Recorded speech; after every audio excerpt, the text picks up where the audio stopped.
do capítulo 12. Vou ler só os títulos para ver se a gente termina o 13 e o 14.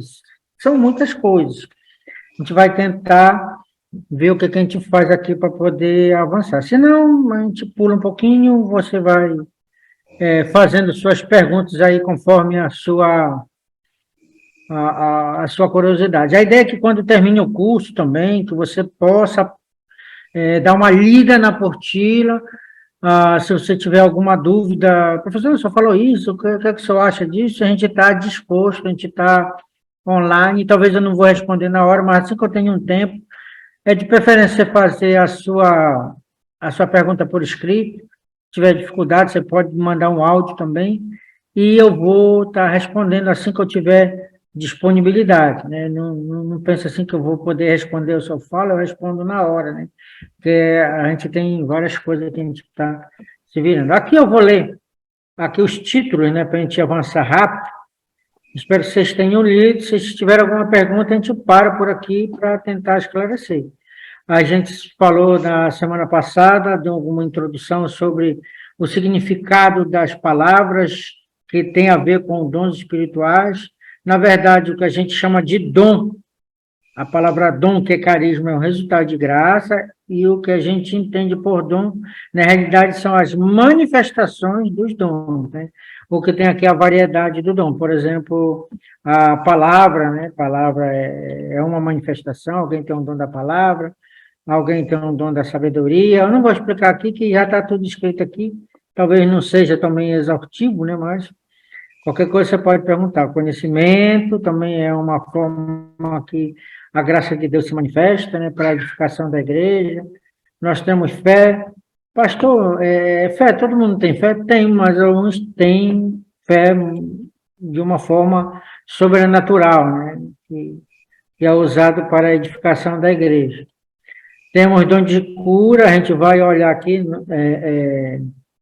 que a gente tem uma diferença. Eu acho que é no capítulo 14 a gente vai ver, mas eu não tomei uma cabeça embaralhada aqui, mas eu vou dando spoiler aqui, caso eu pule aqui de uma dessas coisas que eu estou só lendo o título.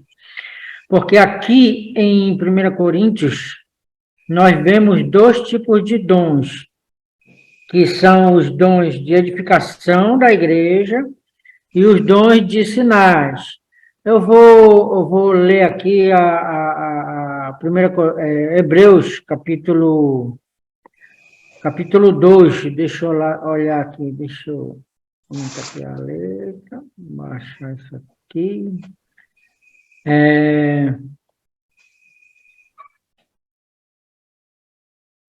Hebreus, capítulo 2, que diz aqui, por esta razão importa que nos apeguemos com mais firmeza às palavras ouvidas, para que delas jamais nos desviemos. Está falando da palavra do Antigo Testamento, que foi entregado por meio de Moisés. Agora ele vai chamar a atenção para as palavras de Jesus, o Filho de Deus, né, que deve ser dado muito mais atenção que as palavras que foi entregue por meio de Moisés. Aí ele disse, pois se tornou firme a palavra falada por meio dos anjos, que foi entregue a Moisés, e toda transgressão ou desobediência recebeu justo castigo, como escaparemos nós se negligenciamos tão grande salvação, ou tão grande mensagem de salvação, a qual, tendo sido anunciada inicialmente pelo Senhor, aí preste atenção aqui, foi depois confirmada pelos que a ouviram, os discípulos e os apóstolos, ou que é a mesma coisa, né? Nem todos os discípulos eram apóstolos.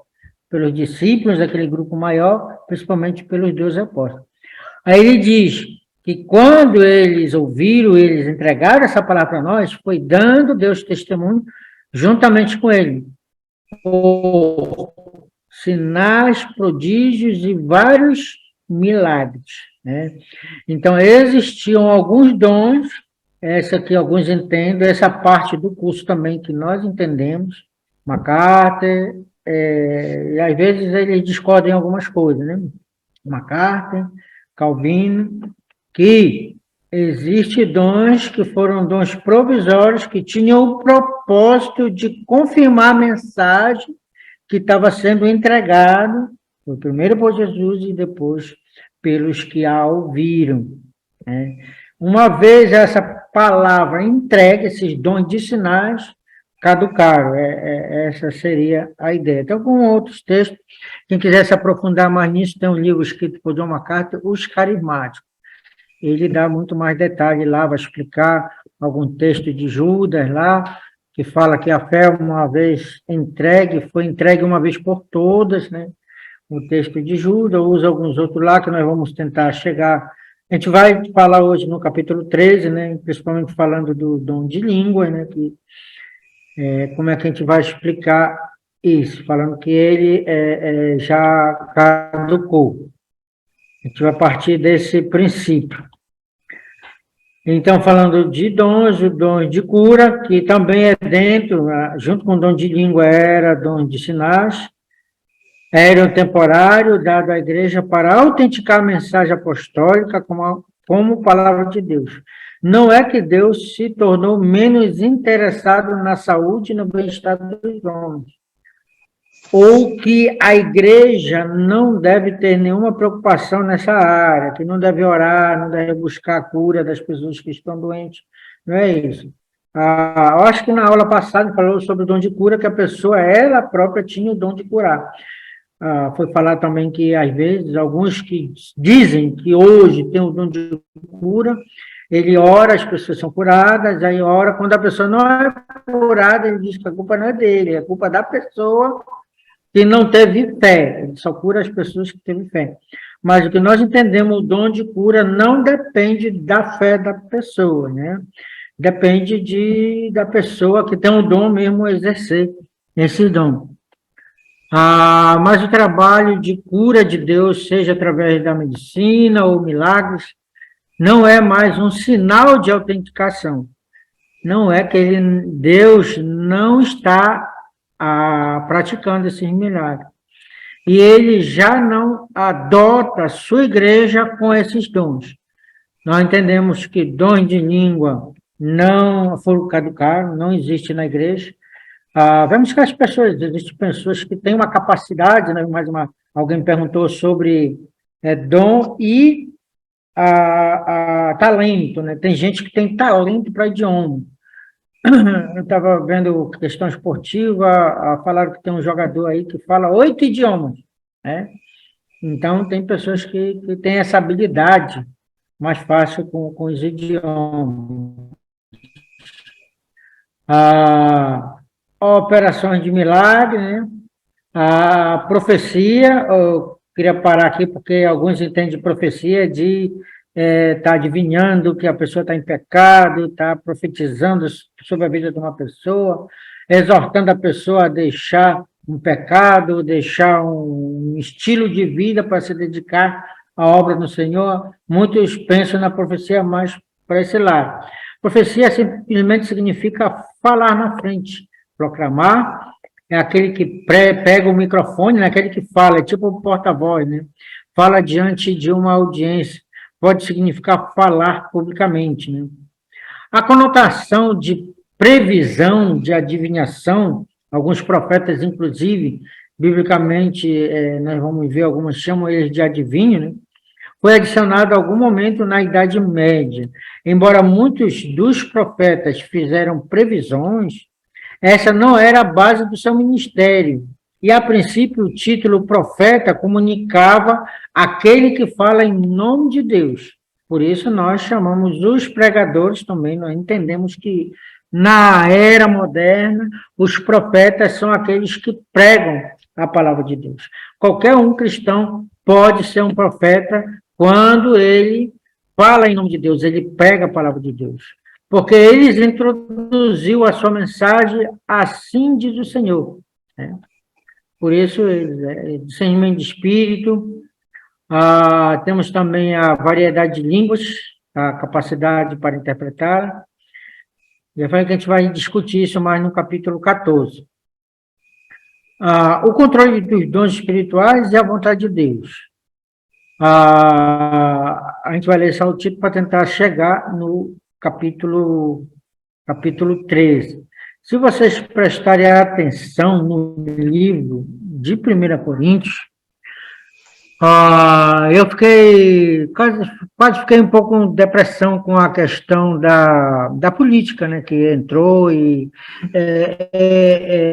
estudando e prestando atenção no que estava acontecendo, se bem que acontece o ano todo, isso possivelmente acontece o ano todo, às vezes existem certos eventos que marcam, que trazem à tona uma realidade da igreja. Um que é a carnalidade, um que é a forma que o mundo trabalha, e outro que é a falta de amor, a falta de união entre os cristãos. Isso já existe, até conversei com algumas pessoas, né, falando sobre essa questão. Existe, e às vezes acontece alguma coisa, por exemplo, não é a política que estraga as pessoas que já são. Às vezes a política ou algum outro evento que possa acontecer, alguma outra situação que venha acontecer, só faz manifestar aquilo que cada crente já é. Eu me lembro de uma história, de uma situação que aconteceu no Chile, que houve o terremoto de 2010. A gente estava lá, foi um terremoto que no ponto, foi o segundo maior terremoto já registrado na história da humanidade. O primeiro maior terremoto também foi no Chile. Então, ficou um pouco destruído, fecharam as coisas e pessoas começaram a invadir o supermercado, pessoas roubando. Nem era para comer, pessoas encostavam com picape, gente rica com dinheiro, roubando televisão de 40, 50, 80 polegadas no supermercado, nas lojas, estavam saqueando as lojas. E os repórteres filmaram, mostraram algumas coisas. E a pessoa foi identificada, né? Aí, antes da polícia chegar na casa dela, porque no Chile a polícia funciona de uma forma bem diferente do que nós estamos acostumados, aí a pessoa viu a cara dela, ela já foi lá devolver, foi lá chorando, aí ela disse que não se reconhecia, que aquela situação fez ela fazer isso, mas que ela não era assim. Eu fiz até pegando esses noticiários, fiz até um escrito, um tratado, escrevi alguma coisa falando que, na realidade, as pessoas são assim. Algumas situações só fazem manifestar aquilo que está dentro das pessoas. Então, causa muita tristeza que algumas situações mostrem algumas coisas que está acontecendo dentro da igreja, e principalmente no nosso contexto, onde nós vemos a nossa igreja com algumas igrejas, né, com falta de crescimento, algumas igrejas que estão crescendo, mas não estão crescendo de uma forma saudável, né? Cada um vive por seu próprio modo de ser, não há essa união que 1 Coríntios procura nos chamar.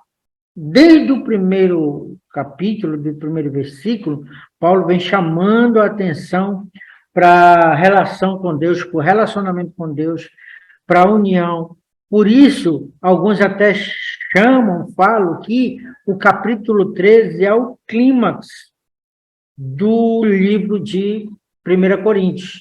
É o clímax. Se nós prestarmos atenção, não é só o clímax de 1 Coríntios, é o clímax de toda a Bíblia.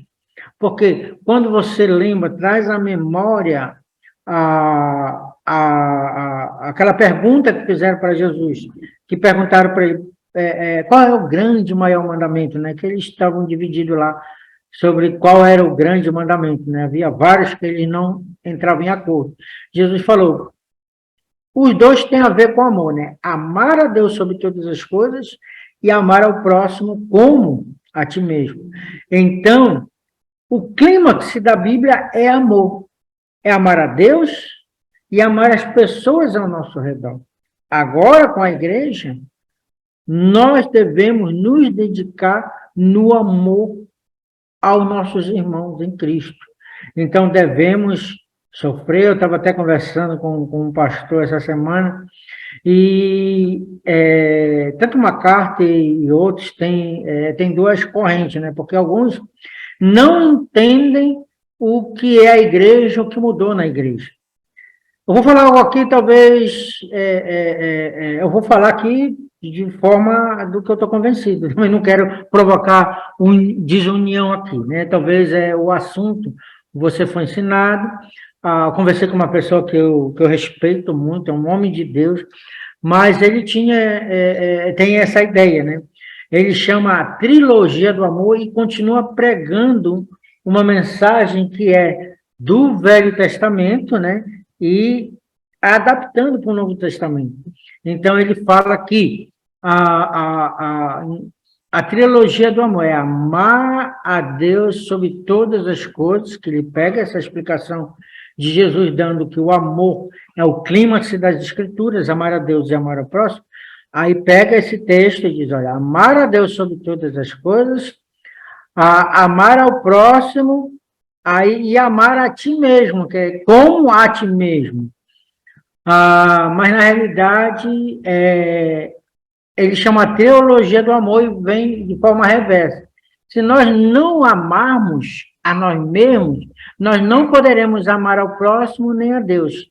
Então, foca a pessoa, leva a pessoa a concentrar o amor a si mesmo, seja no amor egoísta, no amor próprio.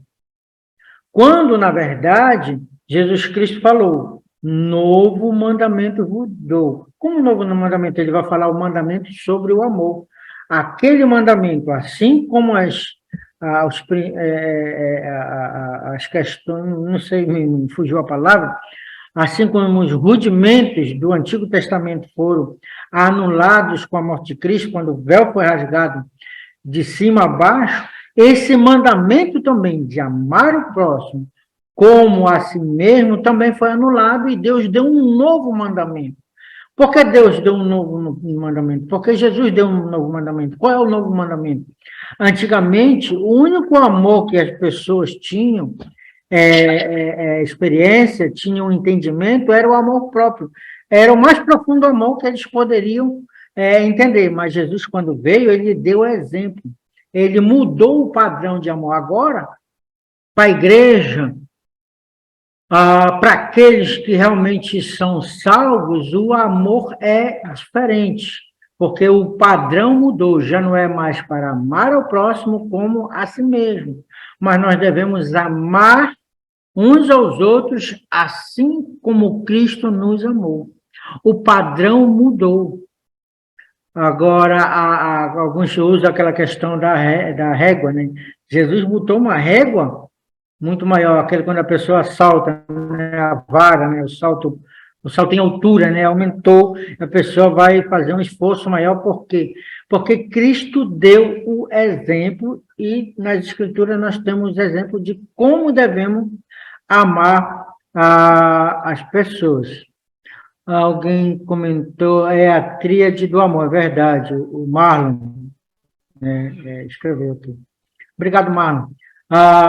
Verdade isso, nós estamos falando de que agora há um novo padrão.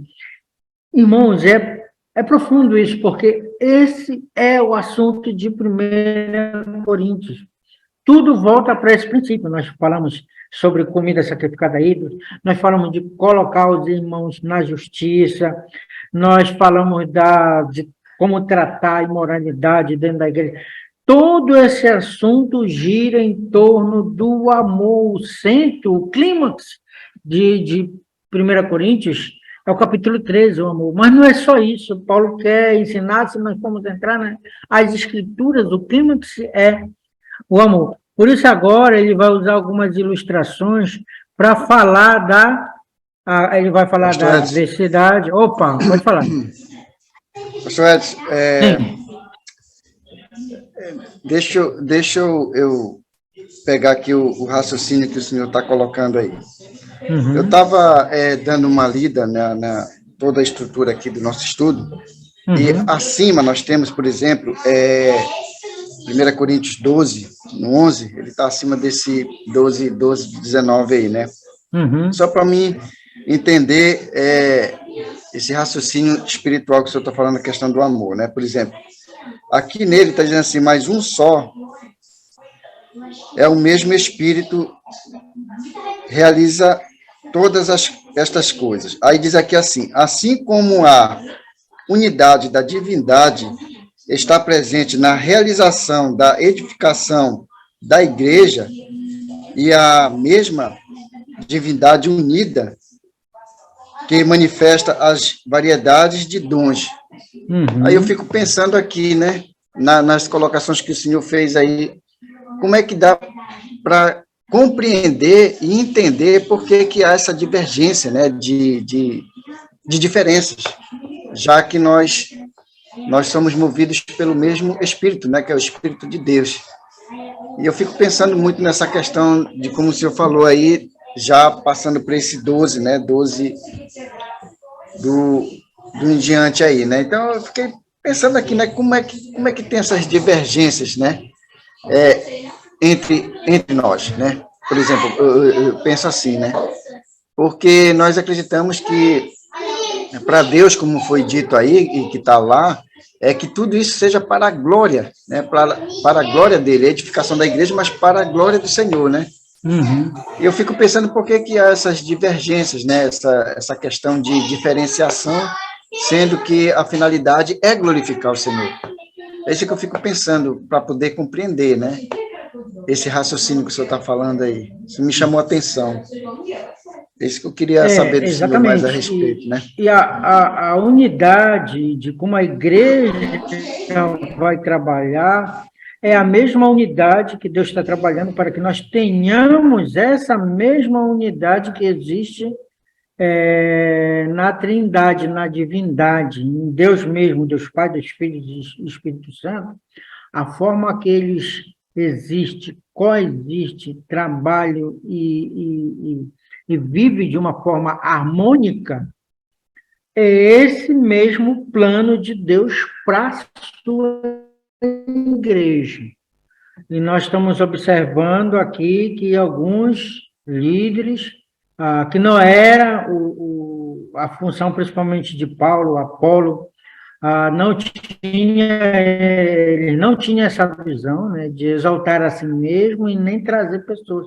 Mas as pessoas de Corinto tinham essa cultura de exaltar líderes, né, e ser dividido por líderes. E tinham dificuldade de abrir mão disso, né, das suas filosofias, da sua forma de pensar, por mais radical que seja, abrir mão do outro, colocar de lado para buscar essa união, que é muito profunda. Quando mais estudo 1 Coríntios, me dá mais... Às vezes eu penso, poxa, por que eu fui dar esse estudo? Às vezes eu me sinto na obrigação de chamar, às vezes, a igreja, os irmãos em Cristo, a união, né? A união em Cristo, né?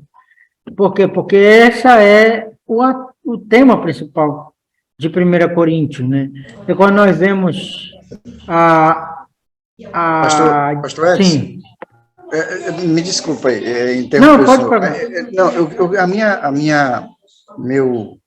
O que eu quero entender, assim, né, mas está esclarecido, eu só quero só um pouco me aprofundar mais, o que é que realmente está levando a essa questão na atualidade de hoje, né, de algumas apresentações que não são tão bem compartilhadas entre a igreja, né? Então, por exemplo, o senhor falou a respeito de que há algumas divergências que hoje elas são diferenciadas pelos dias atuais, mas a gente entende que não pode fugir justamente do que a palavra ela tem ensinado, né?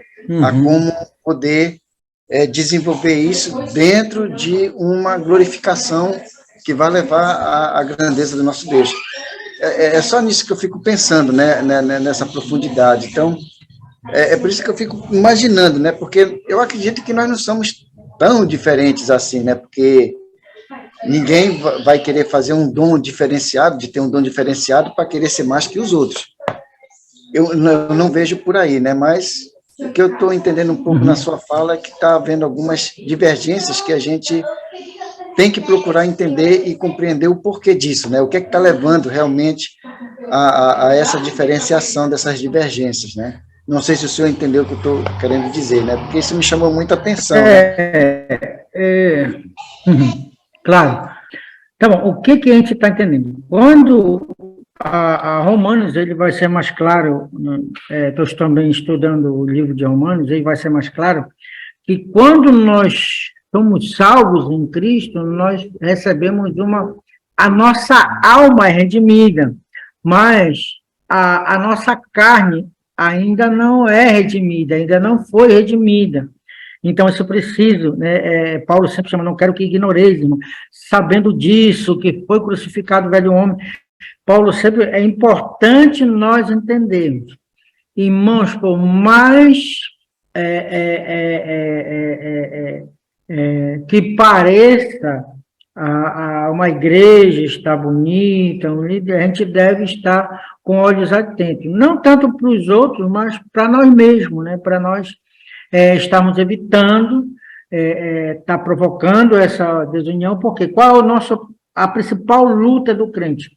É contra a carne, contra a divindade pessoal. Então, o próprio mau entendimento, a tríade do amor, né, a trilogia, ou a tríade do amor, ela volta para isso, ela incentiva. Você precisa amar a si mesmo, né? Você precisa se amar. Nós precisamos amar. Então, a nossa primeira luta é contra a carne, contra a divindade, pessoal, porque todo ser humano, ele quer ser Deus, ele quer o valor de Deus. Foi essa a tentação de Eva, porque o dia que delas comerem, serás como Deus. E nós queremos ser Deus, queremos ter o controle da situação. Quando as coisas não acontecem como queremos, o mundo cai e as coisas não prestam, né? Até mesmo dentro da igreja com cristãos, porque muitos não entendem que tem que lutar com isso. Eu não sou Deus, a minha carne, o meu egoísmo, né, precisa ser tratado. E essa é a principal mensagem, essa era a principal causa do problema dos coríntios. Era a questão da carne, a questão do mundanismo na igreja, e a própria questão da religiosidade também, né? A gente pode criar outra tríade, né, que nós temos que lutar, né? E isso existe dentro de nós. Enquanto nós não estivermos diante de Deus, nós não vamos estar livres disso. E precisamos reconhecer e cada dia mais amadurecer nessa área. A área de abnegação, de abrir mão dos nossos direitos, o que eu escuto muito hoje, né? Não, mas eu tenho direito disso, faço questão do meu direito. Mas o cristianismo que é apresentado em 1 Coríntios, que é apresentado no livro de Mateus, é outra coisa, é abrir mão do seu direito em prol da união do corpo de Cristo. E esse era o problema de Coríntios. E agora nós estamos aqui tratando com a questão dos dons, né?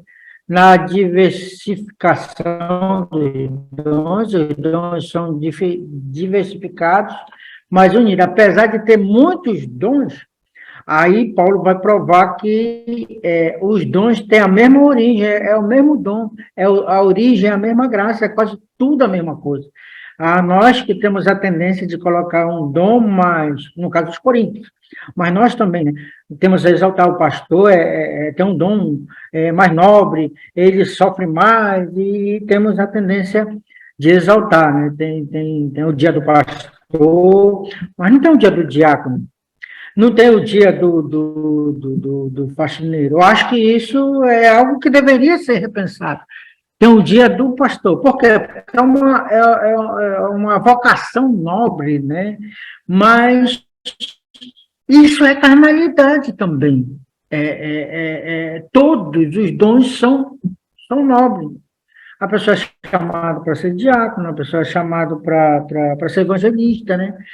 Devia ter o dia para cada um deles, ou nenhum deles, né? A ideia, acho que essa que seria a ideia. Por isso que a igreja de Corinto, ela vem entrando na igreja de novo, ela vem voltando. Talvez alguns não percebam, mas mas tem algumas coisas.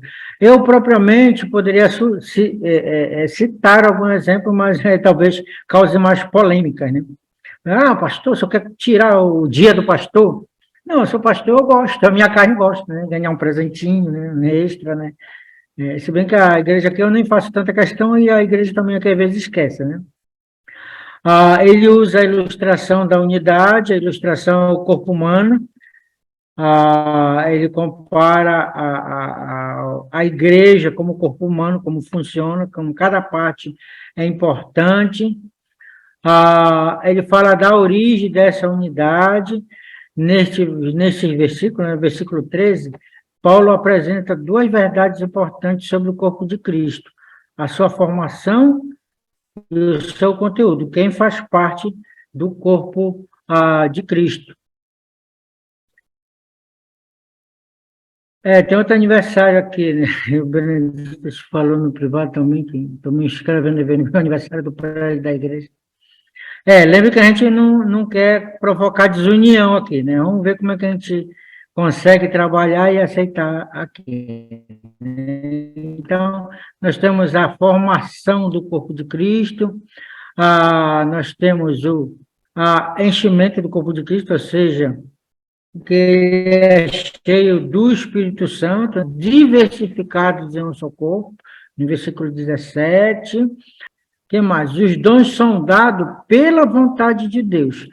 Aqueles que se gloriam, eu sou pastor, eu sou diácono, tu é um faxineiro da igreja, tu limpa a igreja, né? Tu não é tão importante como eu. Eu sou professor do ITG, né? Então, eu sou maior, vocês têm que me escutar.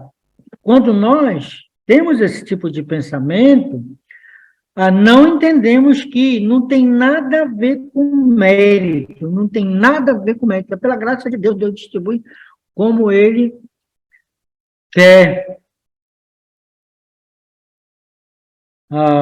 Como Ele quer. Nós vamos ver também a interdependência dos dons, e não a independência. Essa é outra dificuldade, eu vou falar assim mais a nível dos líderes, porque a igreja, cada um tem seu dom. Se você prestar atenção, uma igreja que o pastor, ele é muito voltado para o ensino da palavra de Deus, aquela igreja vai ser uma igreja pequena, porque ele não tem aquela capacidade para chegar nas massas, para evangelizar, para congregar um número maior de pessoas, porque Deus capacitou, e Deus fez isso de propósito. A minha igreja aqui é pequena. Eu estou orando aqui para Deus mandar trabalhadores para a Seara. Eu tenho esse entendimento. Meu Deus, eu preciso de um pastor evangelista do meu lado. Eu preciso ter aqui, trabalhar lado a lado com ele, né? Porque eu dependo do evangelista, mas às vezes os líderes eles começam a brigar entre si pelos seus próprios dons. Não, seu dom não é mais importante, eu acho que a gente já evangelizou, a gente já estudou muito, a gente tem que sair para evangelizar. Aí o outro vem de lá, não, evangelizando, mas o pessoal, a igreja está assim, por tua culpa, porque só faz evangelizar, só faz encher a igreja só faz tufar, mas não tem um crente que preste aí, porque não estuda a palavra de Deus, e tu mesmo diz que a gente deve parar de estudar e seguir evangelizando. Aí fica aquela briga entre duas pessoas que têm dom diferente, em vez de um cumprimentar o outro, fico brigando, achando que o dele é mais importante. Eu trago as pessoas para a igreja. Aí eu fico, mas se eu não ensinar, vai ficar aí a igreja do jeito que está, capengando com esses problemas, né? Então, a ideia é de interdependência, de um depender do outro, né? Por isso, Deus, de propósito, quer nos humilhar, por mais grande que seja, por mais bonito que seja o dom, aí Deus, de propósito, entrega um dom para o outro e entrega para o dom para outra pessoa, possivelmente para aquele que ele mais odeia dentro da igreja, não odeia não, que não tem odeia, mas para aquele que ele tem mais diferença, para quê? Levando aquela pessoa, Deus forçando aquela pessoa a se unir, a depender e a trabalhar em harmonia. Quero dar um testemunho, quando eu cheguei lá para o Chile, durante essa semana aí, dia 12, vai ser a oração pelo Chile, a gente vai lançar aí um vídeo, né, com um pouquinho da história do Chile, o Davi Guilherme contando um pouco da história do Chile. Mas quando eu cheguei para o Chile, eu com o José, a gente começou a disputar algumas coisas, eu tinha pensamento, ele tinha outro, e a gente chegou a um ponto das nossas famílias nos odiarem, né? Odiarem uma a outra, e nós tivemos dificuldade, a obra não crescia, as poucas almas que tinha estavam indo embora, e nós tínhamos imparcialidade, nós não tínhamos a comunhão. Pelo contrário, nós tínhamos a inimizade entre nós, não tão profunda, mas uma inimizade grande, a gente trabalhando junto, a gente não soubemos lidar com os conflitos que tinha entre nós. Até que Deus tocou no meu coração, tocou no coração do José, que foi o primeiro que chegou lá, e houve um momento bem marcante, né, do antes e o depois do nosso ministério lá no Chile. Foi que eu me quebrantei, pedi perdão por tudo que eu fiz com ele, tudo que eu havia dito, por todas as coisas, tanto para ele como para a esposa dele.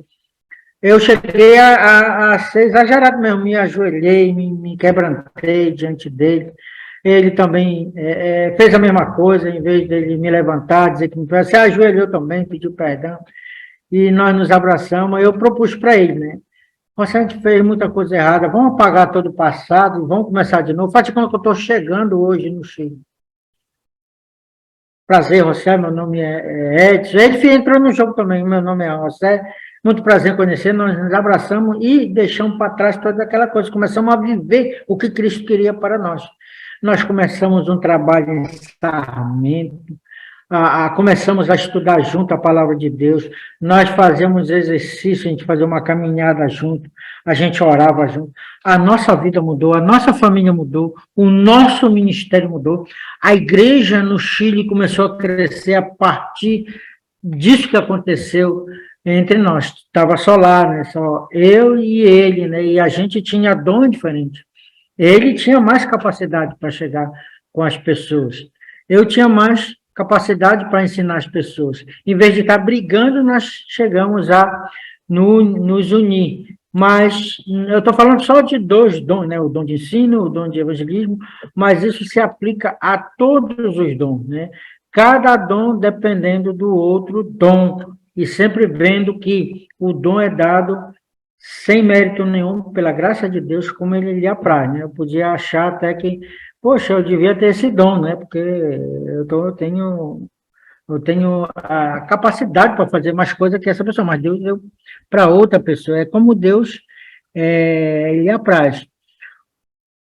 Porque isso acontece para que nós possamos desenvolver relacionamentos adequados, né? Para existir o relacionamento adequado entre os crentes, é plano de Deus para a igreja, essa diversidade. Nessa diversidade, a união no meio dessa adversidade, a perfeita provisão de Deus. Deus provê de forma perfeita o seu dom, ele forma a sua igreja. Só que em Corinto parece que não estava funcionando isso, né? Mas não era por causa de Deus, era por causa do entendimento e da prática dos coríntios. A resposta adequada dos crentes com respeito aos dons, né? O versículo 31. O versículo 31, aqui ele é uma introdução, isso que eu queria chegar, para o capítulo 13. Introdução para o capítulo 13. Porque diz assim, deixa eu voltar aqui. Depois de falar tudo isso, dos dons, da unidade que é preciso ter, da ilustração do corpo humano, ele falou, entretanto, ele está falando que Deus é que reparte os dons. Ele diz, procurai com zelo, com ciúme, com ardor, com paixão, procurai com paixão, ele fala os melhores dons. Parece contraditório com aquilo que Paulo está falando, né? Mas isso é, de certa forma, não sei como usar, tem uma forma gramatical que alguém diz que isso aí eu não sei o que é. Não chega a ser um sarcasmo, né? Mas é uma forma dele falar, não de forma irônica. Por quê? Porque ele vai apresentar, eu passo a mostrar-vos ainda um caminho sobre a modo excelente. Ele diz, em certa forma, o que ele está dizendo aqui? Procurai com zelo, com paixão, os melhores dons. Mas o dom que você deve procurar, eu vou passar a dizer agora para vocês. Eu vou passar a ensinar agora, e ele introduz o capítulo 13, né, que nós falamos que é o clímax, né, de 1 Coríntios. Então, vamos pular aqui agora, já introduzido, né? O amor, que eles falam, o amor, como nós falamos, porque o amor, o dom supremo. Eu passo a lhe mostrar um caminho sobre o modo excelente. O amor se apresenta como um dom que as pessoas, quem não tem esse dom, praticamente não tem a salvação, né? Que a primeira coisa que a pessoa tem, que todos os crentes têm, é a vida eterna em Cristo Jesus. Isso, com certeza, é um dom espiritual, é um resultado da graça. Isso é um dom, a vida eterna é um dom. E o amor também é um dom. E diz que nós amamos porque ele nos amou primeiro. Um dom que todo mundo tem e que deve praticar, porque se é crente verdadeiro, tem, né? Porque nós podemos amar como Cristo amou, né? O novo mandamento vos dou que ameis os outros como eu vos amei. Então, nós temos essa capacidade. Falta colocar em prática. Nós já temos um dom. Quando fala em buscar para aquele que não é salvo. Para aquele que já é salvo, ele tem essa capacidade. Mas a ideia diz, se você quer praticar um dom, esse dom é o amor. Né? O amor, ágape, é uma das palavras mais raras na leitura grega antiga, mas o mais comum no Novo Testamento. Ao contrário do nosso português, a palavra amor nunca se refere ao amor romântico ou ao amor sexual. Para esse sentido, usa-se a palavra eros, que tem a ver com erótico, e que não aparece no Novo Testamento, a palavra eros. Né? Ágape se refere não se refere a um mero sentimento, mas a uma sensação agradável sobre algo ou alguém. Isso não significa amizade ou amor fraternal, para qual palavra é filia, né? A Bíblia usa filia para esse tipo de sentimento. É usado para esse tipo de amor, né? A palavra filia é usada para esse tipo de amor. Na verdade, o capítulo 13 é uma explicação do que é o amor ágape. É boa parte do capítulo 13, quase todo ele, finalzinho, fala, né? Primeiro ele vai falar algumas coisas. A eloquência, ele vai criticar a eloquência da pessoa, uma pessoa que prega bonito, que tem um dom, inclusive aquele que tem um dom. Mas esse dom não é acompanhado, a gente vai ver que todos os dons precisam ser acompanhados de amor, senão não tem valor nenhum. Por mais bonito que seja, se não é acompanhado pelo amor, o amor ágape, que a gente vai explicar agora no capítulo 13, né? Uma crítica ao dom de língua, né? Ele já começa um pouco criticando aqui, mas a gente vai ver mais no capítulo 14. Ainda que eu fale a língua dos homens e dos anjos, a gente vai parar por aqui algumas questões, porque alguns podem ter dúvida com respeito a isso. Ainda que eu fale a língua dos homens e dos anjos, olha aqui, pastor, Paulo poderia falar a língua dos anjos, significa que os anjos eles têm uma língua especial, que eles se comunicam. Gramaticamente, Paulo não está declarando que existe uma língua dos anjos, né? Ele está fazendo um exagero aqui, digamos assim, ainda que eu fosse rico, tivesse 300 trilhões de dólares na minha conta, não sei se eu consigo ilustrar isso. Isso nunca vai acontecer, de eu ter 300 trilhões de dólares na minha conta. Não que eu trabalho toda a vida, não que eu ganho na loteria. Não vai acontecer. É basicamente isso que Paulo está dizendo. Ainda, esse ainda, né, tem a ver com... obrigado, Benedito, está me ajudando, que seria uma hipérbole. Uma hipérbole, um exagero, mas esse exagero está longe de ser uma realidade. Digamos que seja uma realidade, mas a forma que Paulo está falando não nos garante, não tem forma verbal de dizer que é uma realidade, que os anjos têm uma linguagem própria. Primeiro, Paulo se imagina incapaz de falar com a maioria. Primeiro, se Paulo imagina capaz de falar com a maior eloquência possível, aqui Paulo não está declarando que existe uma língua própria dos anjos. Ele simplesmente está dizendo que se tivesse uma eloquência tal que pudesse impressionar homens e anjos, né? É isso que ele quer dizer. No contexto, não há dúvida de que Paulo aqui inclui o dom de falar em línguas, né? Com certeza existe o dom de línguas, está falando, mas ainda que... não está falando que anjos têm uma língua própria, mas que o dom de língua, sim, na época existia. Esse é o dom que os coríntios altamente valorizavam e abusavam tão grandemente, que será discutido em detalhes no capítulo 14. Língua dos anjos. Não há ensinamento bíblico de uma língua angelical ou dialético exclusivo especial dos anjos.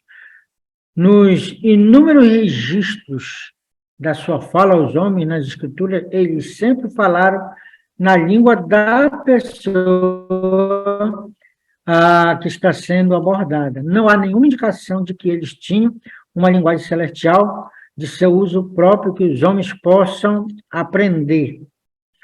Ele fala aqui também, se não tiver amor, serei como bronze que soa, como símbolo que retine. As maiores verdades faladas de forma mais profunda, e mesmo que sejam faladas com eloquência sobrenatural, se não é falado com amor, é barulho. Eu comparo muito isso com as verdades profundas, né, que as pessoas falam no status, e são verdades que a gente fica impressionado, meu Deus, é tão profunda essa verdade e tudo. Mas, às vezes, as pessoas falam para quê? Elas não estão falando de si para si mesmo. Elas estão falando para cutucar uma pessoa. Elas estão falando porque alguma pessoa provocou alguma ira nela. Então, não é com amor, é com raiva, é de uma forma carnal. Por mais bonita que pareça, que seja, e por mais profunda que seja um ensinamento por meio da palavra. Profecia, conhecimento e fé sem amor não é nada. Pastor, profecia, conhecimento e fé sem amor não é nada? Infelizmente, meu querido, não é eu que estou dizendo. É a palavra de Deus. Deixa eu ver o versículo 2 que diz aqui, né? Não estou lendo esse texto bíblico, né? Deixa eu ver. Capítulo 2, olha. Ainda que eu tenha o dom de profetizar, conheça todos os mistérios, toda a ciência, ainda que eu tenha tamanha fé ao ponto de transportar montes, profecia bonita, conhecimento, eu tenho conhecimento de causa, eu falo de conhecimento de causa, eu sei, eu não estou errado. Paulo também não critica os coríntios, ele, inclusive com respeito, quando a gente falou da comida sacrificada aí, ele não está dizendo que eles estavam errados, estão certos. Mas o importante de tudo isso é amor. Se não tiver amor, nada serei, nada seremos, não vale nada. Por que tanto estudo? Só quero saber mais que os outros? O dom de profetizar, conheça todos os mistérios, toda a ciência, tenha tamanha fé, uma crítica à profecia, à pregação, ao conhecimento, ao intelectualismo e à pseudo-fé, todos esses dons sem amor é inútil, pois não cumpre o seu propósito, que é glorificar a Deus e edificar a sua igreja. Bondade e martírio sem amor não é nada. Versículo 3. Bondade e amor. Versículo 3. Ainda que eu distribua todos os meus bens entre os pobres e ainda entregue o meu próprio corpo para ser queimado. De novo, se não tiver amor, nada disso me aproveitará. Nada disso me aproveitará. Então, distribua todos os meus bens entre os pobres, entregue o meu próprio corpo para ser queimado. O amor ágape é sempre sacrificial, mas nem sempre os sacrifícios são feitos com amor. Com amor. Como no caso de Ananias e Safira, de Atos 5, 10. Eles sacrificaram algo, não foi tudo. As qualidades do amor. Nós vamos aqui agora falar das qualidades do amor. Deixa eu ler aqui. 1 Coríntios 13, de 4 a 7. Aqui. Olha só. O amor é paciente, benigno, o amor não arde em ciúmes, o amor não se ufana, não se ensoberbece, não se conduz inconvenientemente, não procura seus próprios interesses, não se exaspera, não se ressente do mal, não se alegra com a injustiça, mas regozija-se com a verdade. Tudo sofre, tudo crê, tudo espera, tudo suporta. Então, na passagem anterior, no versículo de 1 a 3, Paulo fala sobre o vazio produzido quando o amor está ausente. O vazio nas realizações. O vazio espiritual, né? Quando qualquer coisa é realizada, mas não é feito por amor. Paulo mostra o brilho do amor através de um prisma que vemos 15 de suas cores e matizes, que podemos chamar o espectro do amor. Cada raio do espectro do amor mostra uma faceta ou uma cor, uma propriedade do amor ágape, diferente da maioria das traduções para o português, que inclui vários adjetivos. A forma grega de todas essas propriedades são verbos. Não sei se eu consigo comunicar aqui, porque os adjetivos geralmente estão muito relacionados com o sentimento, mas, na realidade, aqui esses adjetivos, de propósito, no grego, eles são verbos. Essa composição gramatical, ela não é estranha no grego, né? Mas em português e eu acho que para que fosse a auxiliadora, eu podia até opinar aqui sobre isso, né? Como todas as palavras são verbos, em vez que diz o amor o amor é paciente. Aqui, por exemplo, o amor é paciente. Paciente é um adjetivo, só que no original é um verbo. Então, o amor não é paciente. No caso aqui do texto original, por ser verbo, ele vai dizer assim, tinha que ser traduzido, o amor atua, porque os verbos são ações, né? Certo, auxiliadora? Os verbos são ações, são práticas. Então, o amor pratica paciência, o amor atua com paciência. Então, qualquer coisa... São movimentos. Movimentos, ações, exatamente. São práticas. É prático, paciência. Exato. Então, você teria que ter, na minha opinião, não sei se a auxiliadora concorda, que deveria traduzir o amor atua com paciência. Né? Isso. Ele age, ele se move, né? Com paciência. E todos esses adjetivos deveriam acompanhar essa partículazinha, uma partícula atua, né? Age, né? O amor é paciente. Eu não vou falar literalmente de cada um amor, né? Paciente é literalmente longânimo, paciente é que não muda, né? Sempre vai atuar com paciência, né? Não diga, oh, meu Deus, está exagerado. Vou continuar atuando com paciência. É benigno, né? A palavra significa ser útil, servicial e agradável. A paciência do amor não aguarda nenhum tipo de sentimento negativo, não guarda nenhum tipo de sentimento negativo. A Serviçal, irmão. bondade do amor... Não é Serviçal, desculpa. É serviçal, tira esse vida aí. Aqui não dá para tirar, porque eu estou com PDF, depois eu vou corrigir. Estava até pensando em pedir para a senhora, o Alberto, se pudesse dar uma corrigida nesse material. Sim, conte com a nossa boa vontade, a gente vai fazer assim, a gente estava até pensando, e nós estávamos lendo, e ele disse assim, olha, fala para o Edson que nós podemos fazer uma revisão aí na apostila. Então, pronto, estamos à vontade. Isso é uma prática da questão da interdependência, né?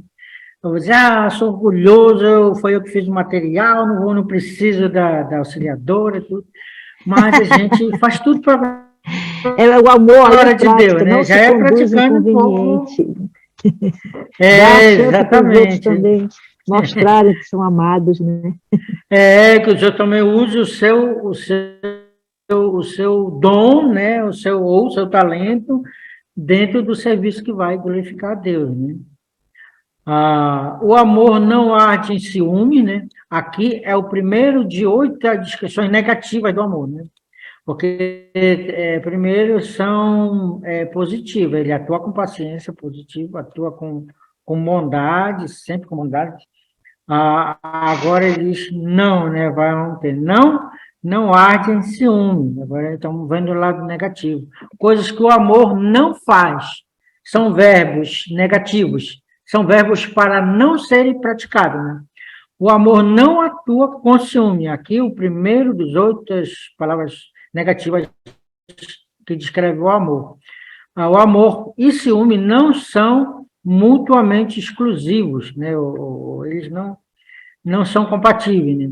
Onde um está, o outro não pode estar, né? O ciúme e inveja tem 2 formas. Uma forma diz, eu quero o que alguém tem. O segundo tipo de ciúme é mais do que egoísta. Ele está desejando o mal para alguém. O ciúme é querer que alguém tem e, às vezes, é por causa do que alguém tem, chegar a desejar o mal para alguém. O amor nunca vai desejar mal para ninguém, né? O ciúme é o nível mais profundo, mais corrupto, mais destrutivo e contrário ao amor. O ciúme é uma característica da paixão, que é totalmente oposta ao amor. O ciúme é a característica da paixão, ele quer. Quando ele gosta de uma pessoa, ele quer aquela pessoa para ser feliz. Mas quando a pessoa, ela ama, verdade, ele não vai querer, por exemplo, ele vai avaliar. Já pensou um jovem namorado e disse, eu gosto muito dessa moça, mas eu estou sem trabalho, ou eu tenho trabalho, mas o meu trabalho não dá para sustentar essa moça, eu não vou conseguir dar uma vida tranquila para ela. Tem esse rapaz na igreja que também tá solteiro, mas ele tem trabalho, ele serve a Deus, ele é envolvido na obra, e ele tem condições de dar uma vida muito melhor para ela. Aí, eu vou até fazer um gancho para ele, vou apresentar e tal, tudo. Eu gosto dela, né? Mas eu sinto que é a paixão, porque eu não tenho condições de me casar com ela e dar a vida que eu acho que eu queria dar para ela, mas esse outro tem, né? Então, esse é o tipo de amor, mas a paixão, ela quer ser feliz. Não interessa se eu tenho, não interessa se aquela pessoa vai sofrer, eu quero saber que eu vou ter ela. Inclusive, no nível extremo, né, mundano da paixão, alguns chegam, às vezes até no meio de alguns que se dizem cristãos, né, alguns homens dizem, não vai ser minha, não vai ser de ninguém. E não é triste porque isso não acontece só com o homem, a mulher também diz, não vai ser meu, também não vai ser de ninguém. Há mulheres que matam homem que matam mulheres por paixão, né, por ciúme. Isso não é o amor. Não se ufana, ou seja, não se vangloria, ele não se gaba. A palavra aqui é vangloriar-se, né? Não é usado em nenhum outro lugar no Novo Testamento e significa falar presunçosamente. Quando uma pessoa tem sucesso, ela não se exalta sobre os outros, né? Mesmo com relação aos dons, né? Eu prego, né? Tem muitas pessoas se convertendo como ministério, ou eu ensino, tem muitas pessoas sendo edificadas pelo meu ministério, mas eu não uso isso para me ensoberbecer, para me exaltar e me achar melhor do que outra pessoa. Isso não é o amor, né? Não se produz inconvenientemente, né? O princípio aqui tem a ver com maus modos, com uma atuação de maneira rude. O amor não deixa as pessoas incômodas ou envergonhadas, né? Não procura os seus interesses. Aqui provavelmente está a chave de tudo. De tudo. A raiz de todo mal sempre é buscar o próprio interesse. Não se exaspera, não se irrita. Eu me lembro uma vez que eu estava conversando com o Bruce era meu conselheiro espiritual, e uma vez eu cheguei para ele, estava com muito problema com a Ivanise, e eu falei, poxa, Bruce, a situação lá em casa está ruim demais. A Ivanise, ela fica me provocando, ela fica me irritando. Aí ele leu, né, uma versão que diz aqui, aí diz, o amor, leia só esse texto aqui, o amor não se irrita. Aí ele falou, qual é o mesmo problema que você tem com a sua esposa? Eu comecei, mas a minha esposa, ela fica me provocando, ela me irrita, ela sabe que me irrita e vai. Vamos ler de novo o texto, eu li umas 4 vezes o texto, eu não estava entendendo o que ele estava querendo dizer. Aí, leia de novo o texto, eu acho que pela 5ª vez, quando eu li o texto, eu disse, entendi, Bruce, você quer dizer. Você está dizendo que eu não amo a minha esposa. Na verdade, não era ele que estava dizendo, né? As escrituras estavam mostrando que se a minha esposa estava me irritando, o problema não estava com ela, estava comigo, porque o amor não se irrita, né? Não se ressente do mal, não leva em conta, né? É um termo que significa contar para calcular. Quando uma pessoa escreve as ofensas sofridas em um livro, o amor não guarda rancor, ele não vai anotando, tomando nota de tudo que a pessoa fez contra ele. Não se alegra da injustiça. O amor não se gaba do pecado, o amor nunca tem satisfação no pecado, com o nosso próprio pecado ou com os dos outros. Fazer coisas erradas é ruim o suficiente. Por isso, por si só, se gabar ou rir de coisas erradas, rir de piadas imorais, rir de piadas. Uma vez eu me lembro que eu sou muito irreverente, assim, eu tenho muito pecado nessa área, principalmente no que tem a ver com brincadeira. Eu me lembro que eu contei escrevi num grupo, eu escrevi, fiz uma pergunta, assim, por que as pessoas não devem falar com as plantas novas?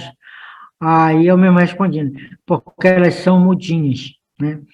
Eu escrevi lá no grupo, eu disse, não gostei dessa brincadeira, dessa piada, porque está rindo das crianças que não têm dificuldade na fala. Eu não achei engraçado essa brincadeira. Puxa. Realmente, às vezes, a gente tem que começar a pensar que rir de uma deficiência de uma pessoa realmente está de forma a se alegrando com a injustiça, né? Não é injustiça da parte de Deus, mas tem outras piadas. Isso, assim, né? Tem gente que faz piadas sobre adultério, né? Faz piadas sobre homossexualismo, né? Se regozija com a verdade. Agora vamos mencionar mais alguns aspectos positivos, né? Temos 5 aspectos positivos. Se regozija com a verdade, Paulo está falando aqui, não simplesmente da verdade, do fato da verdade, mas está falando da verdade de Deus, da palavra de Deus, se alega com a palavra de Deus. A justiça é baseada na verdade de Deus e não pode existir sem ele. O amor sempre se alega com a verdade de Deus e nunca com a falsidade ou o falso ensino. Tudo sofre significa basicamente cobrir, apoiar e, portanto, proteger. O amor carrega todas as coisas, né? Tudo crê. O amor não é cínico, que suspeita de tudo. Quando ele lança seu manto sobre o mal, ele também acredita no melhor resultado para a pessoa que fez a maldade, né? Que ela vai mudar. O que é errado vai ser confessado, o que vai ser perdoado, vai ser amado, vai ser restaurado para a justiça e glória de Deus. É isso que a pessoa vai crer, vai trabalhar para isso. Tudo espera, o amor espera sempre pelo arrependimento e restauração das pessoas, né? Sempre espera o melhor das pessoas.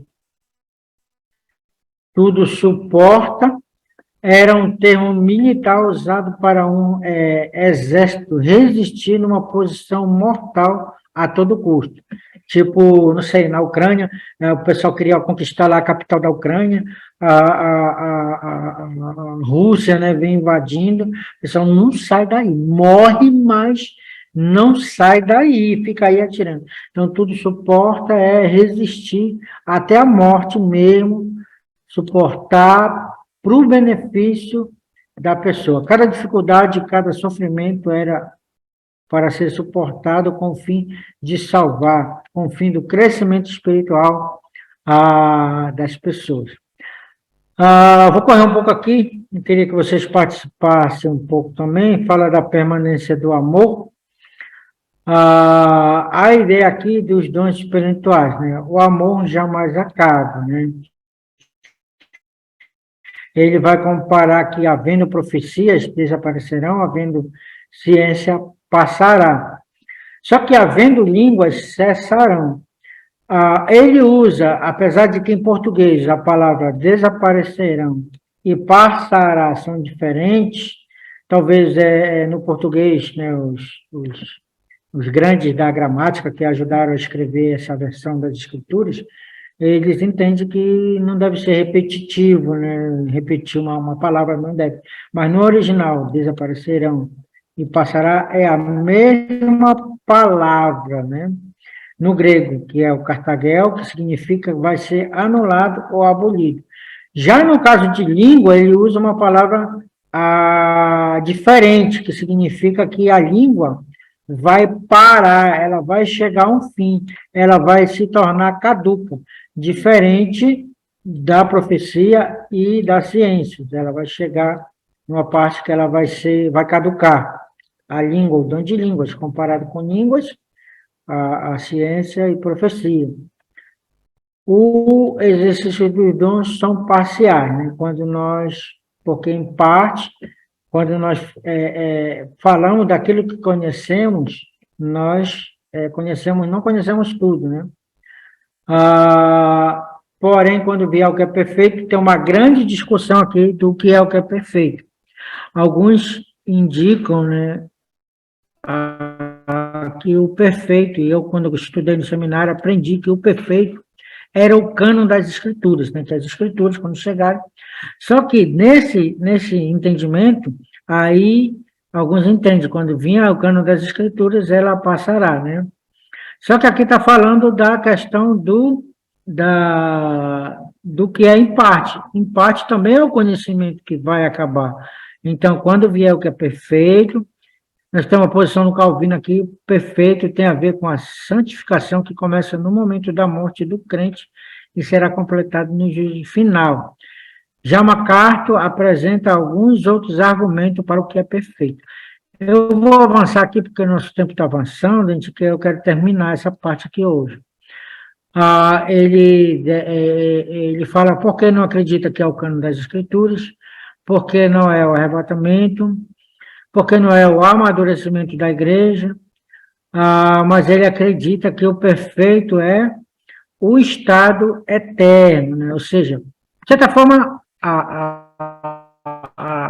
a ideia do Calvino inclui um pouco também nisso, porque quando a pessoa passa, ela passa de forma espiritual, apesar de que o corpo vai ser restaurado ainda, mas com a alma, sem o corpo, que antes de ser restaurado, ele entende que a gente vai ter, quando morre, vai ter uma santificação perfeita quando estamos diante do Pai depois da morte. Mas é mais seguro pensar que é o estado eterno, quando nós vamos estar para sempre, depois do milênio, né? Porque também nós vamos ter a pregação da palavra de Deus no milênio e algumas outras coisas. Quanto ao dom de línguas, entendemos da seguinte maneira: conhecimento e profecias representam dons de edificação, estarão vigentes até o estado eterno. O dom de línguas representa o dom de sinais, que perderão sua utilidade, não só o dom de língua, mas todos os dons de sinais. Línguas aqui fica só como uma parte representativa, né, de todos os dons de sinais, que perderão a sua utilidade algum tempo depois que foi escrita a carta de 1 Coríntios. Nós já vimos também o dom de cura, né, que na aula passada a gente viu que Paulo deixou, acho que foi Trófimo, né, deixou em algum lugar e não pôde curar ele. Paulo tinha o dom de cura, né? Chegou até a ressuscitar Eutico. Os dons são para o crescimento, os dons são para o crescimento, a gente vai ver isso no capítulo 14, com mais ênfase. Não é para a glória pessoal, não é para muitas pessoas, eu mesmo passei por isso, eu não vou pregar porque eu vou passar vergonha, eu não sei falar direito. Não é para me falar direito, não é para as pessoas me exaltarem e baterem, não, que boa pregação. É para glorificar a Deus, né? E isso também me ajuda a seguir pregando, né? A seguir falando para as pessoas. Por quê? Porque não é para a minha exaltação, é para o crescimento da igreja, é para a salvação das pessoas. De todos os dons, o único que é eterno é o amor. Pois agora permanece a fé, a esperança e o amor, né? Porém, o maior desses é o amor, né? E basicamente aqui nós terminamos o capítulo 13. Semana que vem a gente termina o capítulo 14. Muito, muito bom. Sugiro que você leia o capítulo 14. Tem muitas coisas que talvez os nossos irmãos, eu amo muito, tem muitos irmãos pentecostais que eu amo de paixão, moram aqui no meu coração, né? Mas tem algumas coisas que a gente vai falar sobre a forma que eles praticam o dom de línguas. Leia a apostila que eu enviei hoje, que tem a ver com 1 Coríntios capítulo 14.